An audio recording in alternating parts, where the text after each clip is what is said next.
Hi, Cancer. Welcome to Pandora Astrology's monthly horoscope for November 2019. For you, Cancer, this month there's going to be a lot of Mercury retrograde activity in your fifth house of creativity and also some relationship activity in your sixth and seventh houses. And Mars is going to be busy too. Hey, Julia, what do you have to say to Cancer this month? Oh, yeah. Hey, Cancer. So I'm going to talk about two different planets with you. First, Venus, which is the planet of relationships, also planet of pleasure. So Venus enters Sagittarius on November 1st, the very start of the month, into your natal sixth house.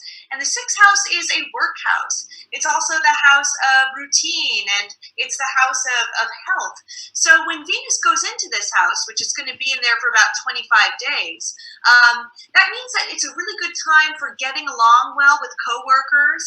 Venus is also a very diplomatic planet, so if you have to use any type of negotiation skill in the workplace, this is a really great time for it. Venus can be a little bit lazy because she's so pleasure seeking, so you might feel like doing more teamwork at work instead of working on your own and being super ambitious and driven. And hey, maybe that'll just work for the month. And then she's going to be entering into your seventh house after the 25th, or actually on the 25th when she enters Capricorn.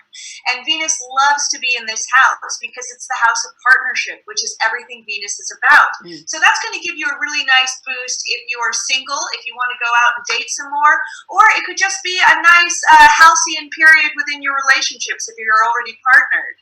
The next planet I'm going to talk to you about is Mars, which is the planet of activity. It's the planet of passion. It's what gets you out of bed in the morning. It's your drive.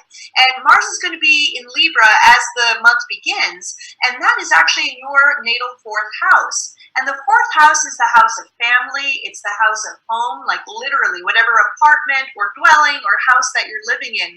That's fourth house territory. So when Mars comes into this house, we might feel a little bit more activated within our domestic sphere, like wanting to take on some domestic projects, or even a little too activated with the people we live with, where we might be a little bit more pugnacious, getting into fights a little bit more easily, even with family members if they're far away and you're not living with them. So you might want to be aware of that. And then Mars is going to be entering Scorpio on November 18th, which is your natal fifth house. And again, it's going to be in there the same time that Venus is it's going to overlap after a few days when Venus enters the seventh house of partnership. So a lot of focus on the relationship stuff, sort of last third of the month. And when Mars is in that fifth house, it likes to kind of go out, apply its energy towards fun things like clubbing or gambling. If you do gamble, or let's say you even take bets with fantasy football or something, you might be a little extra impulsive with your money in that. So just be a little bit cautious. Jamie, what else are you seeing this month? Good stuff. So I'm really focused on this Mercury retrograde period. Mercury is going to be in Scorpio in your fifth house, Cancer, all month. And a couple of interesting milestones are happening. One is that Mercury will have what I like to call its Epiphany Day on the 11th. Now, what the heck is that? You might know that Mercury retrograde is a time that happens about every 4 months, lasting about 3 weeks, when things get tangled up, communications go awry, messages get lost, office machinery breaks down, and it's not a good idea to sign contracts because they might need to be redone. You might find yourself going back to old conversations because they weren't spoken the right way in the first place and they need sorting out. So these are some of the things that can happen during Mercury retrograde. And yet I have to say that this happening in your fifth house seems actually like a good thing. And the reason I think that is because this is the house of creativity and self-expression. It's also the house of children. And children can be like, the children that you have, but also like your brain children, your creative projects. So I think that this is actually a great month for you Cancer risers of the world to go back to and dust off, take off the shelf some old creative project that you've always meant to get back to. And if you can just like push all of the other details of life away from your consciousness, push them back against the walls, make a nice big clear space in the middle of the floor for this old dusty project, I think you might find that you can make some tremendous progress because something has happened between now and when you were working on that project that gives you what you need, maybe to finish it, to move it along, to get it to a new and better threshold. And that particular insight and aha might happen right around November 11th when Mercury has its Epiphany Day. If you want to understand more about Mercury retrograde, we've made a video about it in the November news playlist on our YouTube channel, Pandora Astrology, which says a lot more. And even last month in October, we talked about Mercury's shadow period. So you might check out both of those videos and it could really flesh out some of what I'm saying to you here and now. Mercury is going to go direct before the month is over, long about the 20th. Mercury's little red RX there, which means retrograde, is going to go away. And here it is direct. And so things can begin to settle back into a sort of a normal everyday pattern. Now, Julie and I have been talking an awful lot in these videos about how Mercury retrograde in Scorpio can take people into some really deep, maybe heavy conversations. But you know what, Cancer? You're okay with that. So it's really fine to get emotional, to get vulnerable, to get soft, and to be gentle with those bristly Scorpios in your life who maybe just, you know, might be feeling some stuff that they don't quite know what to do with, especially when it's paranoia. That's so hard on the Scorpios of the world. And you are exactly the one that they can come to. And they can bend your ear and they can be pretty much assured of some sympathy. So I think that this could actually be a pretty good transit for you, and especially, as I said, in the domain of creativity. And even, this being the house of children, this could have a really positive effect in your parenting.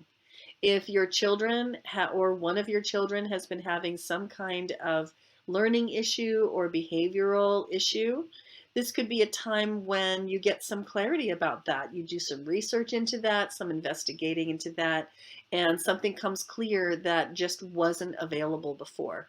And that could be pretty nice. Let's see. Let's talk about some lunations because, Cancer is ruled by the moon. And so I think that knowing where the full moon and the new moon are can be pretty important. The full moon is happening in the sign of Taurus, and that is on the 12th. Let's see, I want to make this the 12th. And there it is. Here's the full moon in your 11th house, which is a very social house of friends and groups. And then opposite to it is the sun in Scorpio over here in your 5th house, really re-emphasizing those themes of creativity and self-expression in children and brain children, and really meshing with Mercury's retrograde period there. So, but the moon in Taurus is pulling in an opposite direction. The moon in Taurus says, why not go out and hang out with friends and just, don't think about all that deep stuff right now. And it might even be a useful way to take a break from the intensity of that 5th house. So if you have been, working through some stuff in your family, if you have been,